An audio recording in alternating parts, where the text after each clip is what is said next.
back if there were. The thing that I liked the most about tonight was I think it's really great that Stand With Us and FIDF and IAC and all these organizations, they come and they do a joint evening like this together. I think that's a really big deal.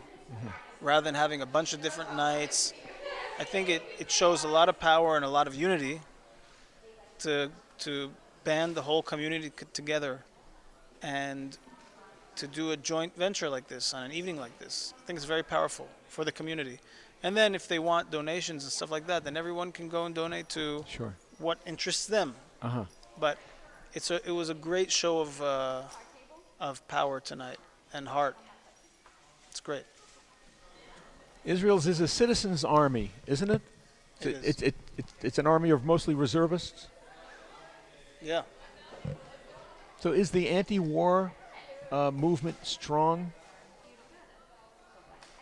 In other words, the idea is just bring back the hostages and stop the fighting, and let Hamas persist. I don't believe that. And it's just my personal belief. I don't believe that that is an actual.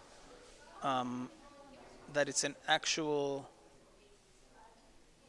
talking point as much as it is just the next talking point against Netanyahu.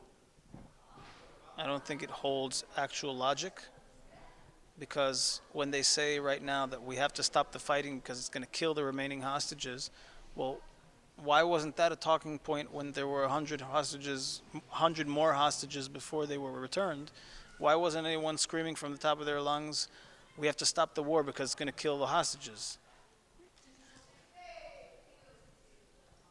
You understand? Yes. Does that make sense? Yes. But hasn't the emphasis been on finding and freeing the hostages rather than destroying it and eradicating Hamas? The emphasis has been on hostages and not destroying Hamas. So that could be done through a negotiation, right? Hamas will persist, and thousands more terrorists will be freed in the process. Yeah, so I think it's just whatever Netanyahu is going to do, there will be a lot of people that will say the exact opposite. Uh-huh. And if he wanted to free the hostages in some massive deal, then they would come out and they would protest that we have to continue fighting the war. Just to be opposed to him. Just to be opposing and to Uh-huh. and to be right. I think that's the logic behind the thing. Sounds very similar to what we have in Washington and the U.S. now. And in Germany and in England and in France and everywhere else, it's our era in humanity.